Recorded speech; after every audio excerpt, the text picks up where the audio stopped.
amazed at the generosity of the businesses that have been represented here, and really the heart and soul that really makes this place special. You know, the reason that people come and visit here and don't want to leave is because of you.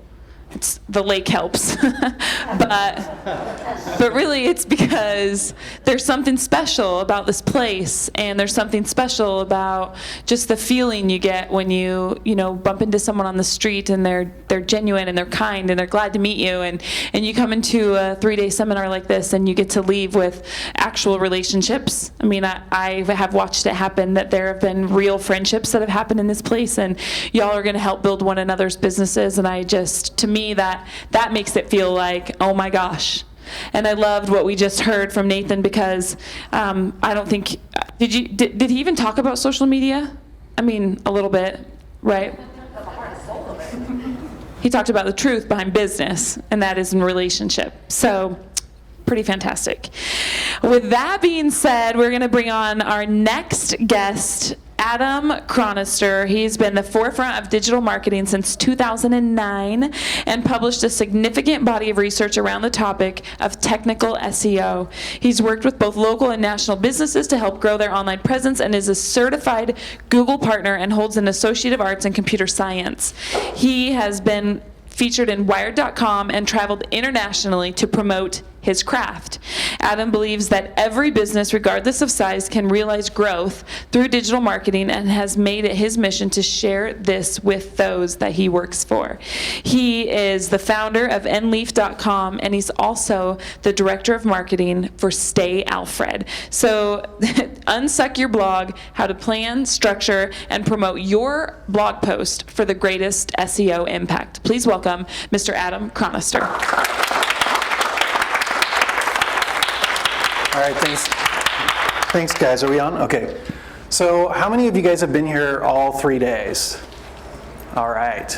So there's a little tiny section of each one of your brains that's left for a little bit more data, and I'm hoping that I can help insert some of that knowledge in there. So you guys are troopers. You're stuck around, and hopefully we'll make it worth it all the way to the end. I know we have another speaker coming up that I'm really excited about. So a little bit about myself. As mentioned, I've been doing digital marketing and web design in one form or fashion since around 2009. I've learned a number of things along the way.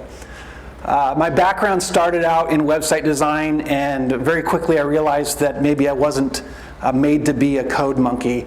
That's no deficit to developers. They're the lifeblood of what we do in social and digital marketing. But I then pivoted really into digital marketing, specifically into the realm of SEO, pay-per-click marketing. Does anyone not know what SEO is? Okay. And that's fine. That's why I asked. So SEO is an acronym for search engine optimization. To keep it simple, it's really kind of the strategies and tactics that help your website presence show up more prominently in search. So that's a lot of what I do. I spend my time looking at people's websites, companies, businesses, and finding out ways that we can better leverage their content, their structure, their relationships across the web, so that they show up more prominently for those search terms that we all use day in and day out. These are some of the companies that I've worked with throughout the years. These are some of the larger companies, but we also work with a fair amount of small to mid-sized businesses, and that's really where we got our start, at least on the agency side. As mentioned, I'm also the director of digital marketing for the travel brand Stay Alfred. Since working there, we've actually taken their organic traffic, this is search engine traffic, from about $1,000 in revenue each month to almost upwards of $1 million. So I've learned some things around content and its impact and ability to really change and revolutionize a brand. So those are some of the things I want to impart today. To give you guys kind of maybe a structure, I have a couple different approaches and tactics that I want to talk about. And at the end of each of those, I have a small question and answer area where we can, if you feel like you're stuck or confused, feel free to raise your hand at that point. You'll see a big question mark, and then we can go on from there. My goal is to make sure that no one is really lost, and that we can find good ways to take some of what I'm going to show you today and apply it to your own business. So I'm talking about content marketing. I'm not the first one in this week who's talked about it. The question is, why talk about content marketing in 2019? Shouldn't we all kind of get a grasp and understand the importance and value? I think we all understand that this is something we need to be leveraging, but in my own experience working with clients and then also with my own company, I realize that there's a lot of hang-ups and confusion as to what works and what doesn't. So what I wanted to do is tear apart some of the things that we've done in our own agency. I'm actually pulling off the curtain and showing you what I've done specifically for my brand and Leaf that it's worked and is repeatable. So what comes to mind when you think of content marketing? Any thoughts? Kind of like freemium, where you provide a lot of value up front for free. Okay, so freemium marketing is one of the things that comes to mind. Anything else? Like blog posts and articles. Blog posts, articles. Any other thoughts when you hear content marketing? So I think those are all good. Freemium models, content, blogs, those are all part of it. This is from Content Marketing Institute. It's kind of a layman analogy. It says, a strategic marketing approach focused on creating and distributing valuable, relevant, and consistent content to attract and retain a clearly defined audience. So that's really wordy, but we're going to break it down. The first thing I want to do is kind of dispel some myths around content marketing, because there's a lot of myths. And a lot of times the mythos around content marketing is what gets us stuck. The first myth that we see is that content marketing is a sales play. So this is how we think content marketing works. Maybe I'm thinking, I wonder what's new on Twitter. I'm going to look at some maybe SEO articles, because that's my industry, that's what I'm passionate about. And I find something that catches my attention, and I'm like, oh, that's interesting. I'm going to click on that and see what's on the other side. And then I realize, oh wow, look at that. Not only do they have cool blog content, they sell something. So what do? I instantly pull out my wallet and I buy something. That's not how it works. It's not how it works, guys. But that's how we think it works. And so we go into the mindset of creating content thinking that we're instantly going to create this content and our sales are going to go through the roof, and we get discouraged when we get to the other end, and that's not how it works. So this is really how, there's the piece where you pull out your money. So this is how content marketing really works. So you say, I wonder what's new in SEO. So I'm going to do a search maybe in Google News, look around for a bit, and maybe I'm not so interested in what's there. So I'm going to move on. I wonder if there's anything interesting in Reddit. I'll surf some more. Let's try Twitter instead. This is interesting. What's this? So I'm going to click on through to this here. And I have initial brand interaction. So at this point, I've engaged with this company's content. I've been familiarized, at least initially, with their content, their brand, and it's that first engagement. Maybe a few weeks later, I'm back online, and thanks to the power of retargeting and remarketing, we heard a lot about that this week, I see this lovely ad, and I'm thinking, that looks interesting. It looks familiar. And then a month after my first touch point, I'm thinking, you know what, Adam? It's really time that you look for an all-in-one SEO tool. You've been doing this for a while now.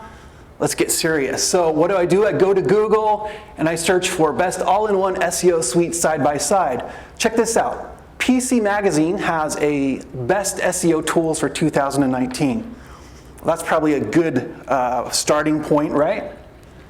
So I click on there. Oh, who is there among all the other brands? This brand that I keep seeing. And you'll notice that it keeps getting bigger and bigger. That's your brand awareness. At this point, there's the brand reintroduction. And I realize, oh wow, they actually have a free trial. I'm still not really pulling out my wallet yet. Maybe I'm entering my card depending on their model, but I have a free trial.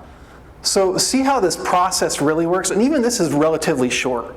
If we really think through if we really analyze some of our own purchases and brands we trust and our introductions to those brands, usually there's a very long path. Sometimes it can't even be legitimately tracked through analytics type systems because it goes broader than that. So that's the one thing we have to keep in mind when it comes to content marketing, is that it's really a brand play, it's not a sales play. And when you have that in mind, it'll allow you to continue creating content that's going to be valuable, because you won't be discouraged when you get to the other end and realize that there's a wide gap between your content and your actual sales. But what you're doing is you're building a brand persona that people begin to trust. And eventually, you keep doing this, there'll be a compounding effect, and that's where you start seeing dollars and cents. So myth number 2 is, if you build it, they will come. Now, it made for a great movie tagline, but it does not work for your content. How many of you guys first of all, let me ask you, how many of you guys are currently working, have a blog or working with a blog, or know that you should be blogging? So most of us. How many of you have been through this experience? You spent hours writing a blog post, you publish the blog post, you check the traffic, and crickets. Yeah, I think we've all been there. So what went wrong? What happened? First thing, these are some of the things that people typically miss. They don't consider their audience. You don't prove that your idea has viability. You just go in without a lot of forethought. Maybe you don't do competitive research to see who else is in the market, things you can learn from. And then also there's the keyword research. So there's a lot of tools out there, some of them we're going to go into today, that tell you how to analyze what the market's looking for so that you can be empowered when you go down your content creation path. So first of all, you want to position yourself where the traffic is. One of the first places to do this is with competitive research. So you want to determine what content is already generating traffic. Why reinvent the wheel, right? So one of the easiest ways to start down this path is start with Google. You can do a simple search for best, in my case, I'm interested in SEO content, that's what I write about. So if I want to know what has captured the audience in that, I'm going to do something as simple as best SEO blog. And I'm going to get a huge list of some of the top SEO content competitors out there. So I find this one here. It's a company called Ahrefs. They are a SEO tool provider, much like the other one we looked at earlier. I'm familiar with their brand. Most people in my space are familiar with them, and they put out a lot of good content. So I want to take a deep dive and see exactly what they're doing and see what they're doing that's working. And there's some tools we can utilize for this. So I'm going to take that URL, ahrefs.com, and I'm going to go to this tool right here, BuzzSumo. Has anyone heard of BuzzSumo? So this is a great tool. The best part about this tool is it's based around the freemium model, meaning that you can use it, I think, once or twice a day, and then they cut you off and want you to pay for it. But it's enough to get you started to get some really good information. So once I've identified a blog competitor, I take their website, I go to BuzzSumo, I put it in there, and they're going to instantly give me statistics on which content pieces on this particular website have what social traffic. So this is one that interests me because I know I could write on this topic. I know I could probably add to this topic. I see that the blog post 9 free ways to promote your website and how to execute them got about 1.5 thousand Facebook shares, a lot of Twitter engagement. So this gives me a really good data point that, hey, this is a topic that a lot of people are interested in. So it might be something that I want to look at seriously and put into my content strategy. So I'm going to look at the website, I'm going to kind of examine it, I'm going to see what can I do to maybe improve the content. rework it. I see they have a post called 9 Ways to Promote Your Website and How to Execute Them. I'm going to identify the keyword or the theme that's in there. So in this case, it's promote your website. There's another tool called Uber Suggest. This is an absolutely free tool. If you don't do any keyword research, this is one of the best places to start. Is BuzzSumo not free? BuzzSumo is, you can use it a few times each day free, and then they cut you off. I don't pay for it at this point, if that helps you, and I still utilize it. So yeah, you can use that tool. This is free, no payment model whatsoever. This is by a guy named Neil Patel, kind of a cool guy. He decided that instead of creating a tool and offering it up for a payment, he was instead going to basically create a universal keyword research tool, give it away for free in exchange for all the media and press and accolades that he's gotten. And it's actually been a pretty good exchange. I think it's a pretty savvy strategy. And look at the value he's creating. Like any one of us can use this really in-depth keyword research and not have to pay for it. Of course, I'm mentioning his name right now, so he's getting tenfold the value just by doing something like that. So that's another example of content. But anyway, going back to the strategy here, I'm putting in the theme, how to promote your website.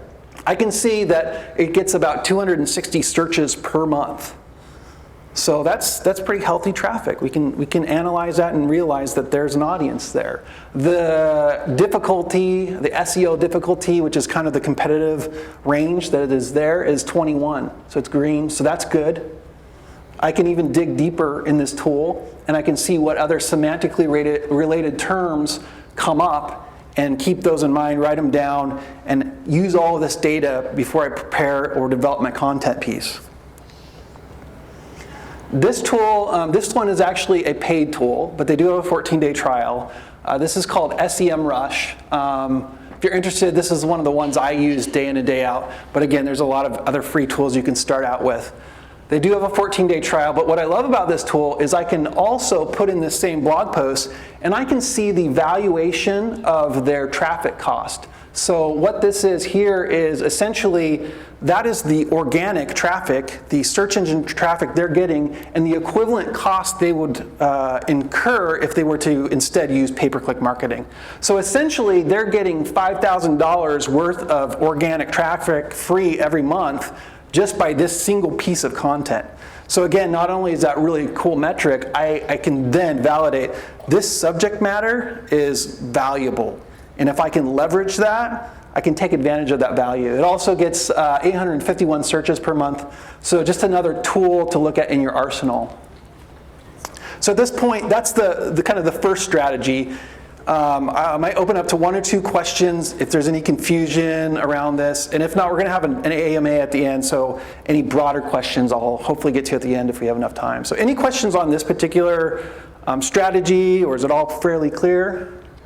You got it? Okay, so we'll keep moving on. So the next thing I want to talk about is what's called the skyscraper technique.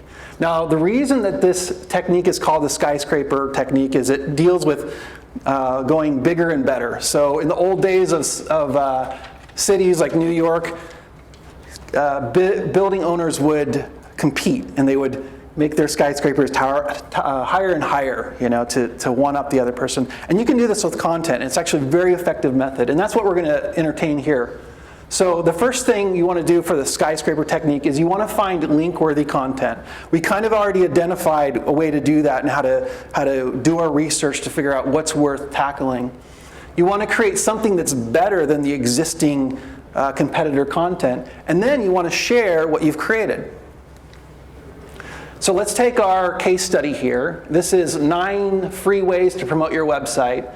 I did a word count check. You can do this simply by going to Google and doing word count checker, and there's a million of them. You copy and paste the text, you put it in there, and it tells you about how many words your competitor's content has. So I know they have 4,183 words. So it's a little bit meaty of an article, but I'm up for the task, right?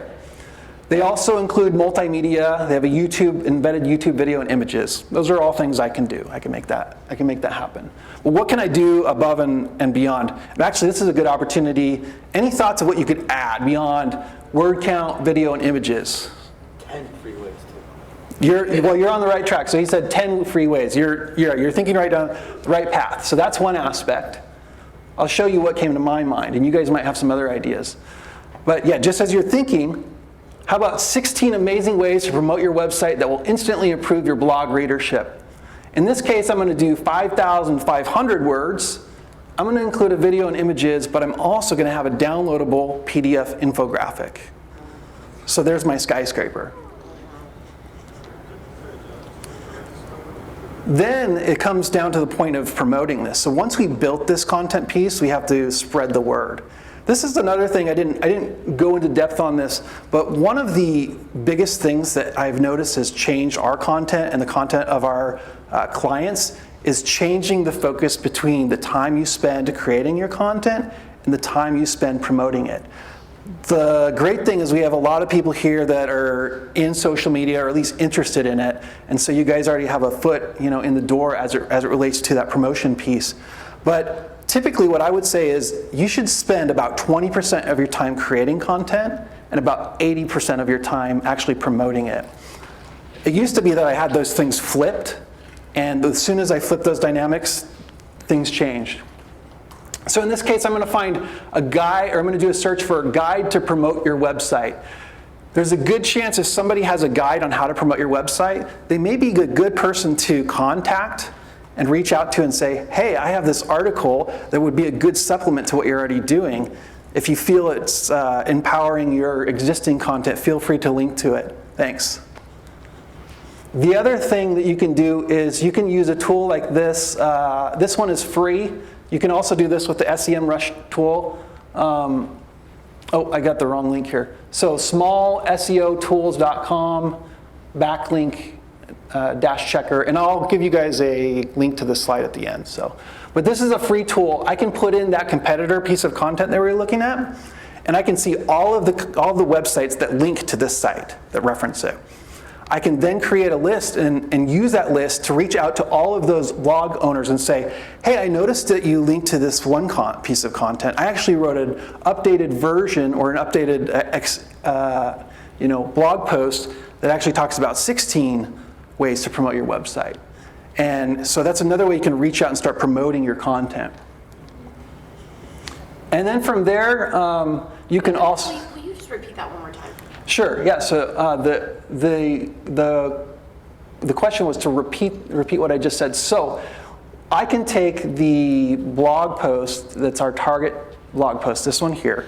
I can take this URL and I can pull it into this tool here, and this will show me every website that is linking to my competitor's content. So they're referencing it, they're linking to it. Right, so I already know. Sorry, what's that? Like their sources or just who they're promoting? The question was, what are they linking to? And the answer is they're linking to the competitor's content. Probably they're referring to it, they're using it as a reference. If you like this content, also check out that content. So I know who's linking to my competitor's content, and I can use that kind of against them. Say, hey, this article's, you don't want to phrase it this way, but this article's better, or hey, this is an additional resource that you might want to leverage in your content and link to. And without going into detail, backlinks are one of those things that really help the search engines understand your authority. So the more authoritative links you get, the higher your search engine or your website shows up in the search engines. Also, you get referral traffic. So all across the board, this is something that's going to help your existing content, individual pages, and website as a whole. So that's why this is part of that strategy. And then, of course, you can use things like social media and other things to promote that content. So this is an example of the kind of email that I might put out once I've identified a target. I mentioned about your marketing, or about your post, Marketing Funnels for Beginners. Dear John, I came across your post titled Marketing Funnels for Beginners, and I really enjoyed reading that. I noticed that in your article, you referenced a post called How to Promote Your Website. We recently wrote an updated post for 2019 that outlined 16 ways to promote your website and thought this might make a great addition to your post. Feel free to reference that if you feel it would add value. So this is the kind of email that you can send out there to encourage people to link to your content. So, and again, I'll share a link to this whole slide, so if you don't catch it. So any questions about that section there? Is it ever beneficial to, because sometimes when you see a monster article that's 4,000 words, people get turned off by the link. Okay. Is it ever advisable to maybe trim it down, make it more accessible, or is that a different kind of strategy? Sure. So the question is, one, do people get turned off by articles with a lot of content, and does it make sense to slim it down? The first part of that question is people, if you have large blocks of text, then yes, people will be turned off. And that's why you want to space up your content with multimedia, bullet points. Readability is huge. If you do enough work in your readability, then it doesn't matter how much content you have. Because think of it this way, people skim content. In fact, there's a statistic that says that people only read about 20% of any given blog post. So if they're going to read only 20% of your blog post anyway, wouldn't you rather have them read 20% more? As long as you make the post readable, in my opinion, the content length is only going to help you. So, any other questions before? Just a quick one. This is, your content you're talking about is sort of related. So this is 10, and now I'm giving you 16. Right. I'm assuming that, would this also work if it was in a related area? So it's not maybe 10, 16 points to promote your website. Maybe it's 10 ways to something else. But in that whole field I think, so if I understood your question, like, could you take this model and use it in other fields? Did I understand the question? Other topics. That would relate to that are still in Yeah, so could you use this strategy and research for interrelated content? I would say yes, you could, but on the flip side, if you have another topic in mind, you can do the exact same thing, the exact same research for your interested topic. I'm using SEO because it's the field I'm in, but I'm hoping that you've replaced SEO with your industry and looked at the tools that we leveraged here as like, hey, I can put in, my dog training resources and see what competitors have talked on this subject matter that I might want to leverage for that. So. Okay, but can I Repeat the question after the ask. Yeah, I did.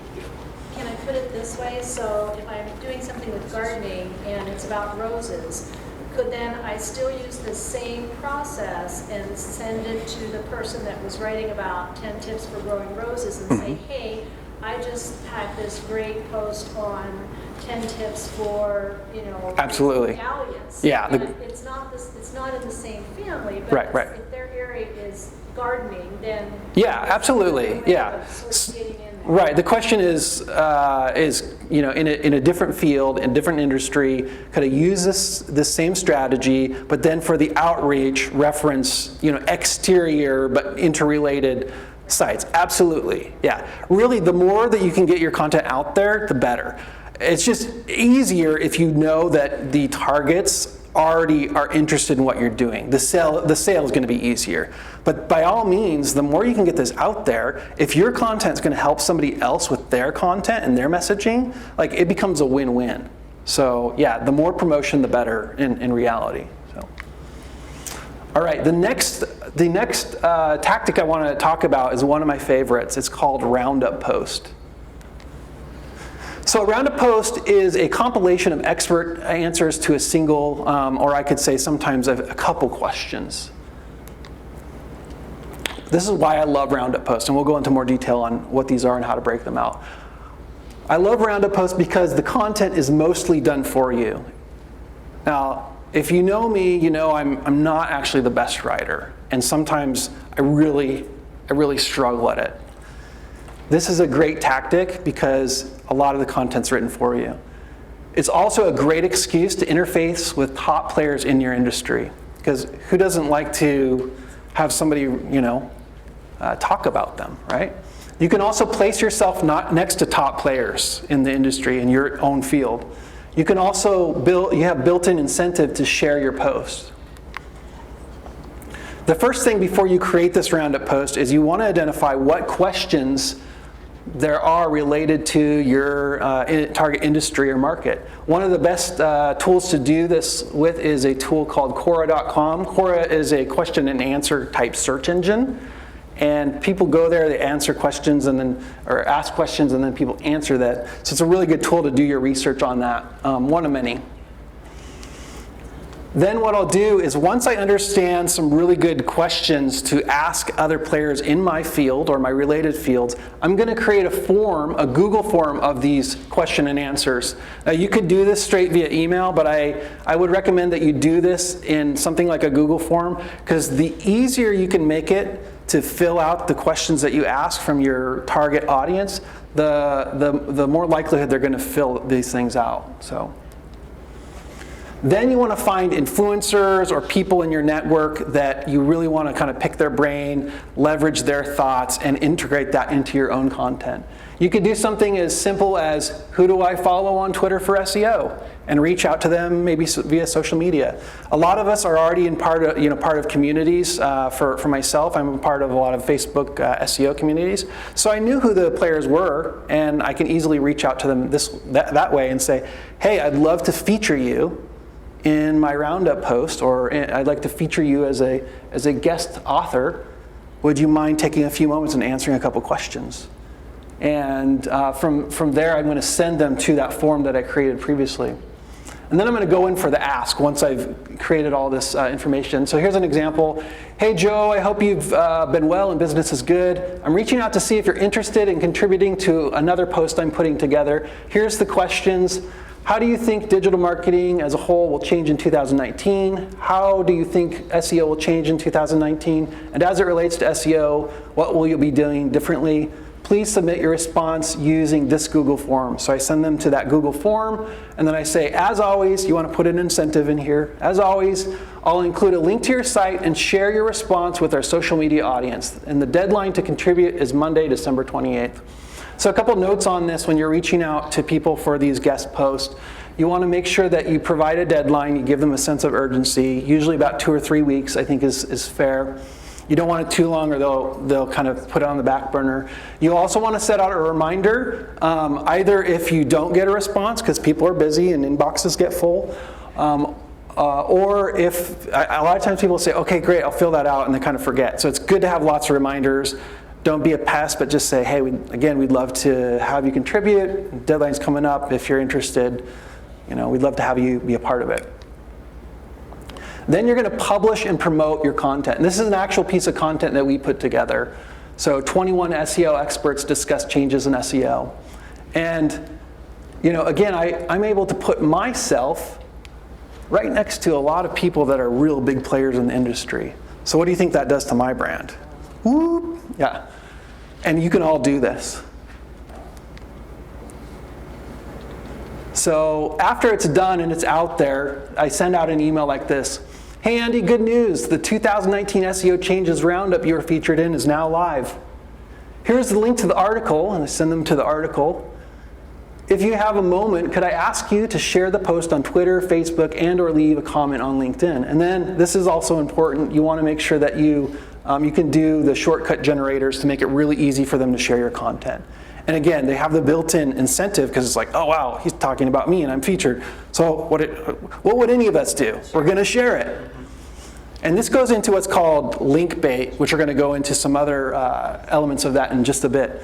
I mentioned, again, I really appreciate you contributing to the post, and I'll let you know next time we do a roundup. Do let me know if you need anything changed or updated.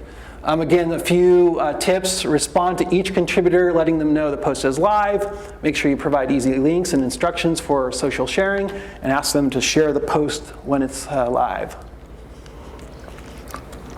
Further promotion. This is another kind of hack. So each one of these contributors has little quotable things that you can take out. You can add this to your Twitter, your Facebook page, tag them in it, and keep this post alive. I think I published this post this was, months ago, and I'm still putting out little feeders in the market saying, hey, check out what so-and-so contributed to this post.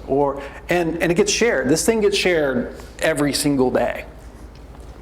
So So basically, each contributor or each contribution can be its own social post. Let's see if that.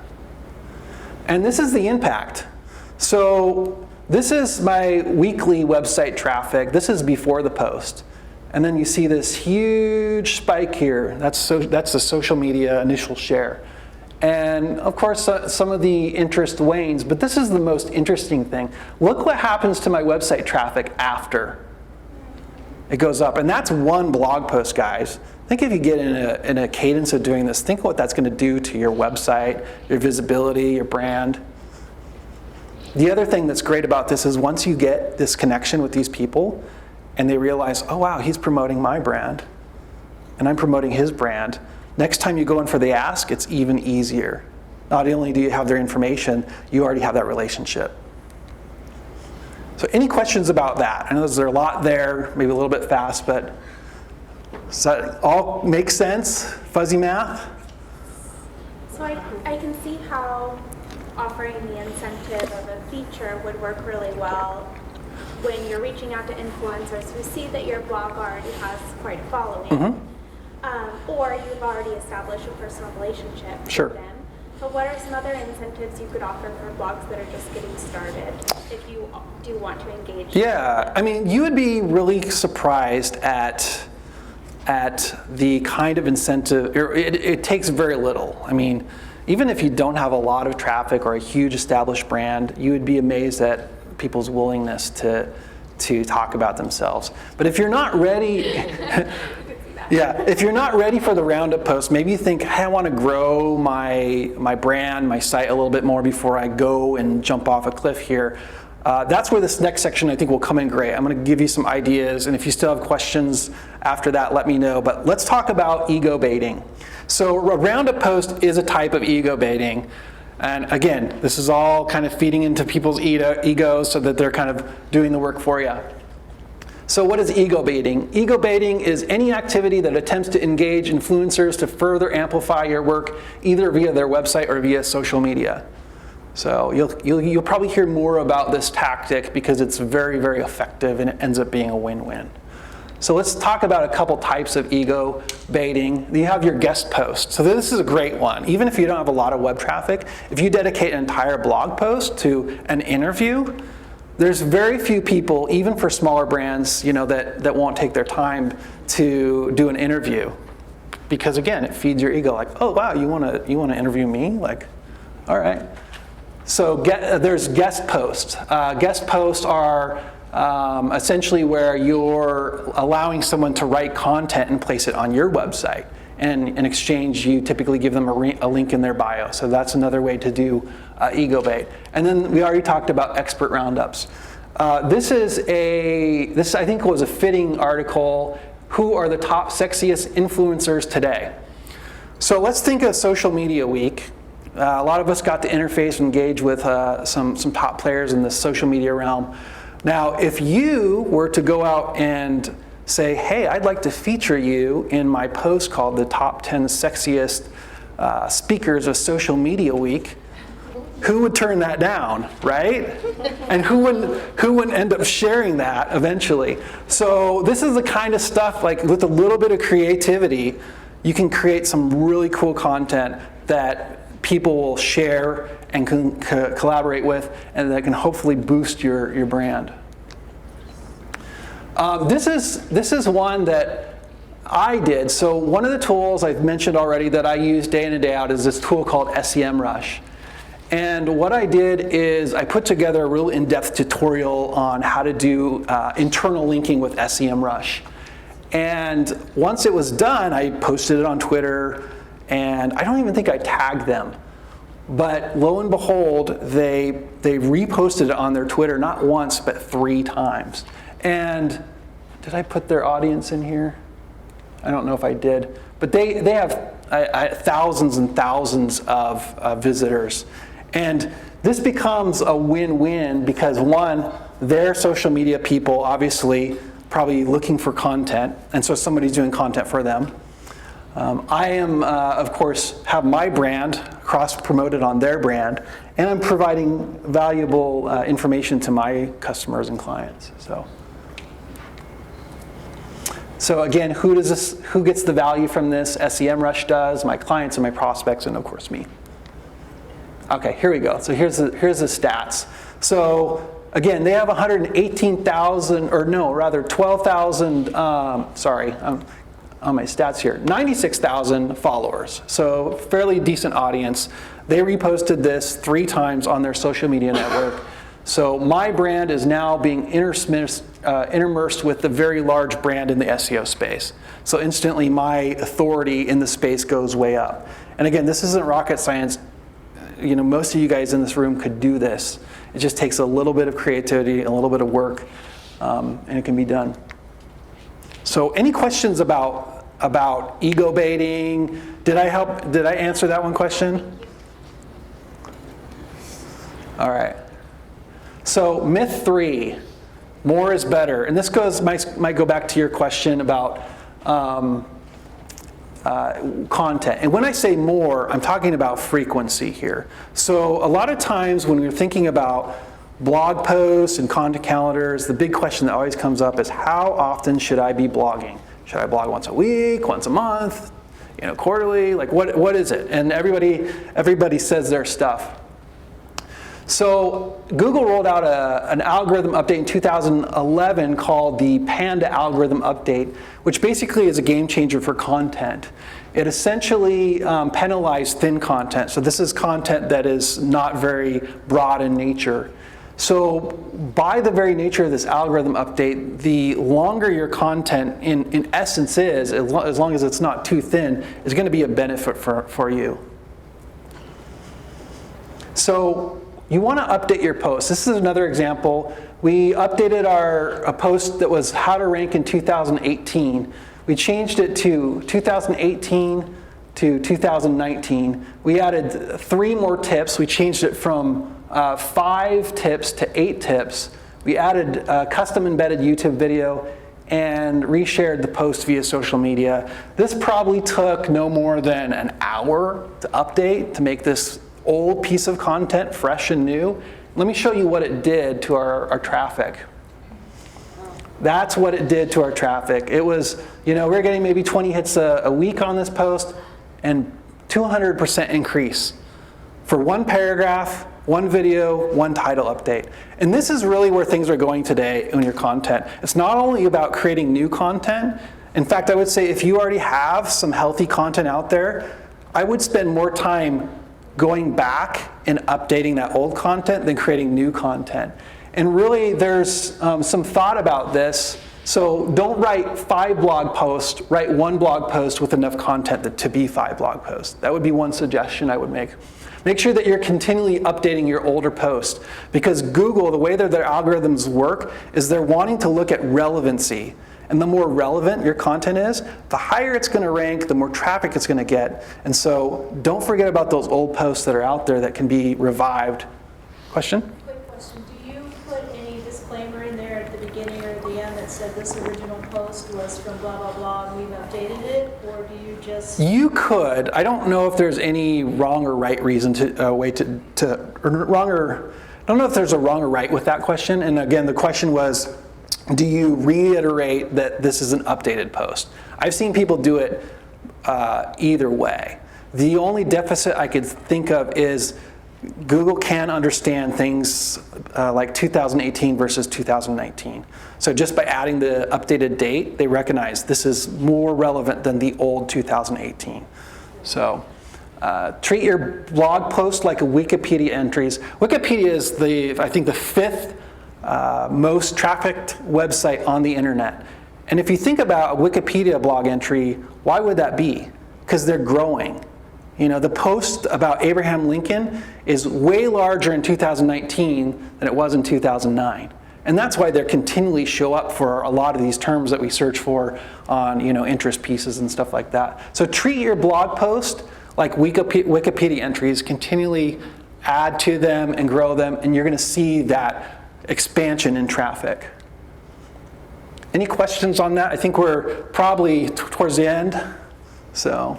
Yeah, just what is it recognizing as new? I mean, update every 6 months, update each year? Sure. How often to update the content? Yeah, so the question is, what does it recognize as new? And I'm assuming you're talking about the search algorithms and stuff like that. So they can understand everything from the date in your content management system. So when you hit publish, they can see the new date in the meta tag is 2019 versus 2018. They can read the titles and say, okay, the title was 2018, not 2019.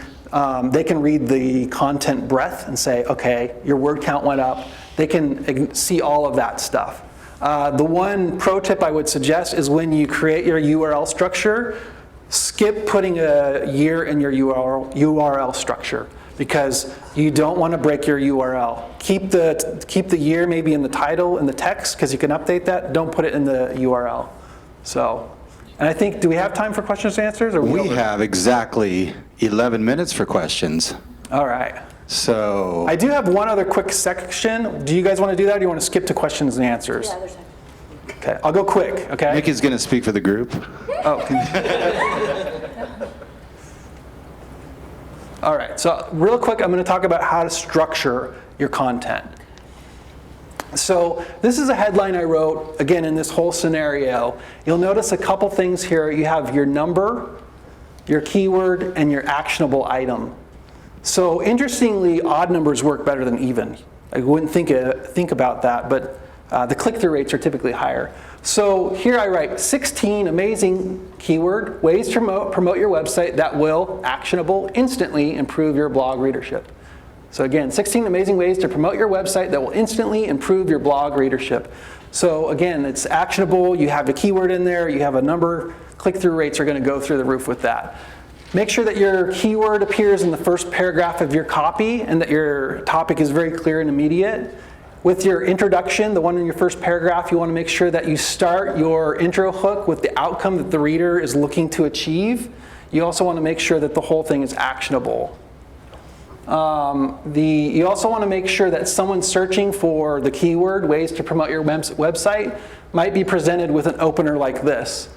Looking for new ways to promote your website that are guaranteed to bring you more traffic, we have compiled an exhaustive list of some of our favorite website promotion tactics. The second paragraph, make sure to outline the benefits that the reader will get from your post. So this example, in this post, we will provide you with insider tips on attracting qualified traffic to your website. When implemented, these suggestions will help you grow your audience and readership while providing you with a new pool of leads and prospects. And then the last paragraph in your intro, the third paragraph, make sure that you give the reader a preview of what your content has to offer. So in our guide, we showcase 16 actionable tactics we use to double our blog readership in less than 6 months. We will outline a few ways to attract more organic traffic into your website and then discuss the impact of backlinks and finish by outlining ways to leverage social media for traffic growth. And then we have bullet points, again, that gets people further in the post. You can chip away at that 20%, so maybe they'll start reading about 30% of your blog post. So takeaways. Make sure that you understand the objective and outcome of the content that you're creating before you start. You're gonna be better off for it. Make sure that you start with data. Build upon what you've already created, and make sure you utilize your existing network, and if not, go ahead and create that network. Go out and build it. So anyway, those are some of the tactics that we've used, really kind of blown up both our content and that of our competitors, or our clients rather. And at this point, do we have any more time for questions? Or? Yep, you bet. Cool. Got 8 minutes. Let's get these questions asked. Landon, been quiet the whole week, haven't you? This is probably a stupid question, but No, does it go to like all of the search engines? Is that how it works, or is it only for Google? Well, that's actually not a stupid question. That's a pretty good question. So a lot of search engines work similarly. They all have the same concepts.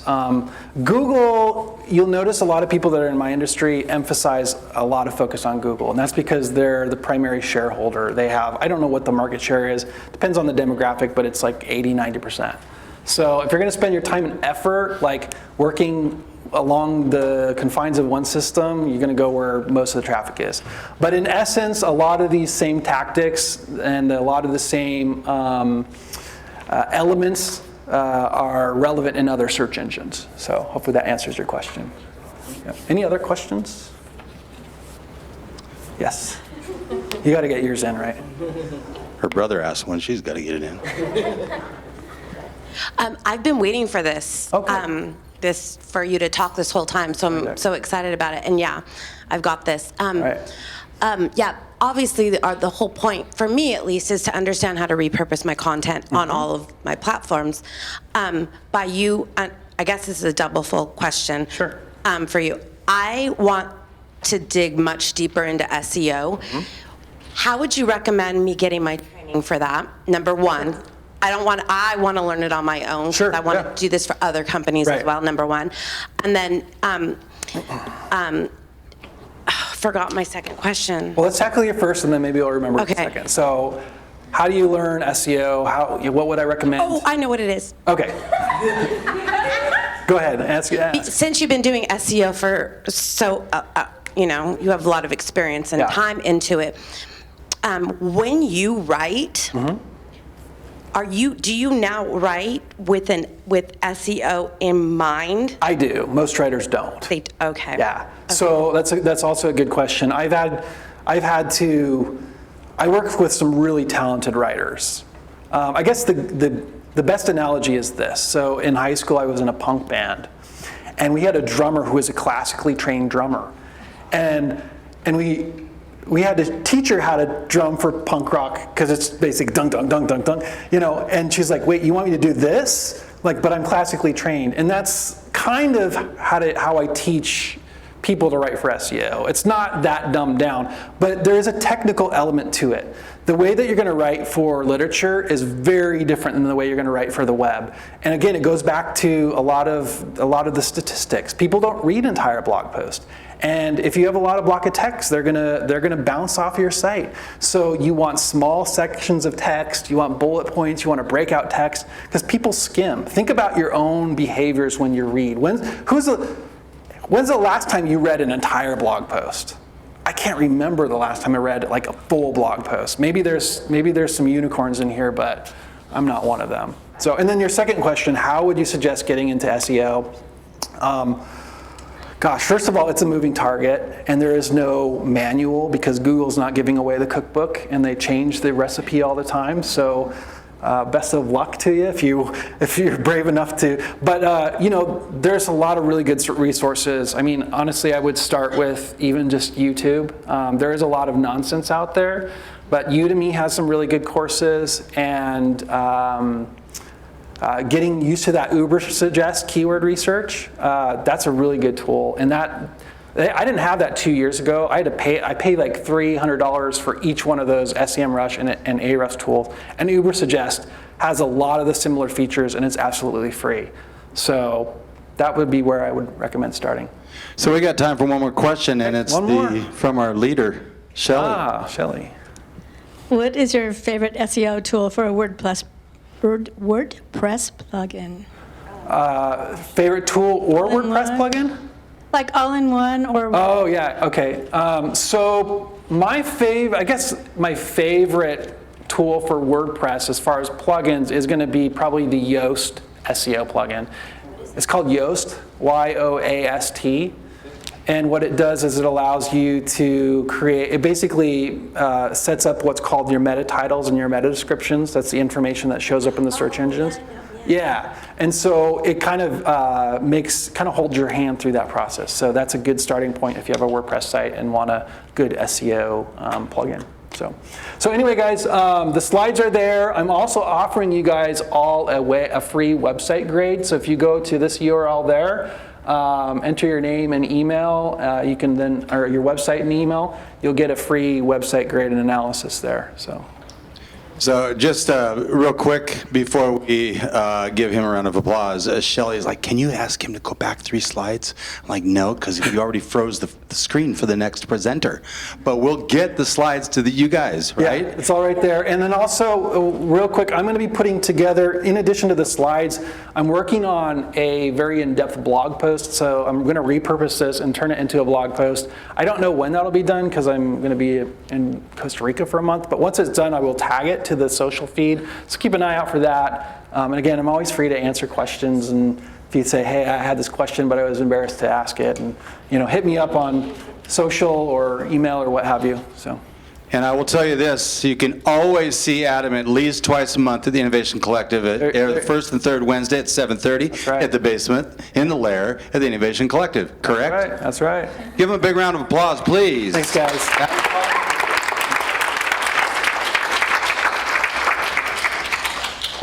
Well, here's the deal. You all have made it through to this far. You're not going anywhere yet. You made it to the last session. Give yourselves a round of applause, please.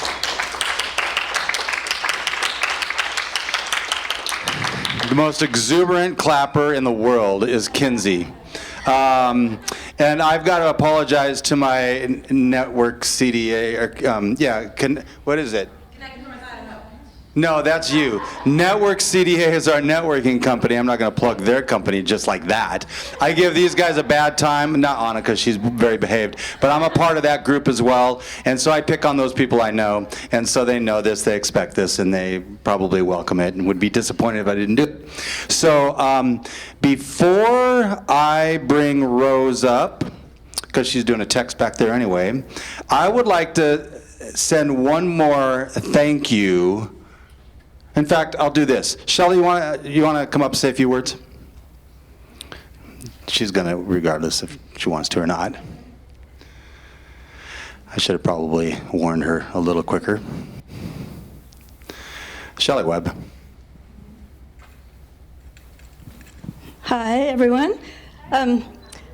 First of all, I'll say people keep asking me why I don't speak myself, because I'm a terrible speaker.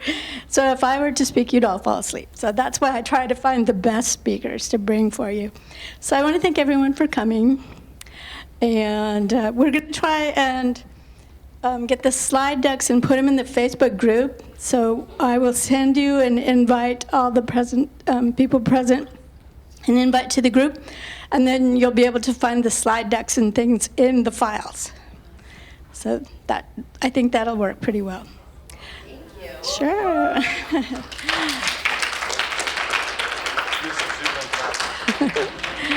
And tickets are on sale until the end of the day for next year. I hope you'll pick them up for $65. I mean, they'll be on sale for a higher price, but $65 today. And I hope you guys will share with your friends if you liked our conference.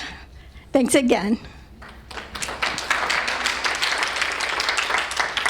And we would be remiss if we didn't thank 2 people that have not been thanked yet. If you guys just turn around and look at the guy right over there, looking all embarrassed right now. His name is Tim. And I'm telling you, none of this could have happened without Tim. Thank you very much. Pleasure to work with. And our MC, Rose. Rose took a simple pair of earrings yesterday. This was a last minute thing. I really did almost beg her. I was like, come on, please. And she did that, and you could see how good of an auctioneer she is. It's like she just flipped that switch on. It was really very cool to see. A little scary, but very cool to see. We are at the last presenter. Please, you made it this far. See this through. You're not going to be sorry. Facebook ads. How many people just cannot stand Facebook ads? Come on, you're lying to yourselves. Everybody can't. Here's Rose to say a little bit more about Tony. Awesome. Yeah, it really has been a pleasure to get to know you all this week and just to serve in this capacity. So thank you for having me. And Tony gets I would call it an opportunity, right? Tony gets the opportunity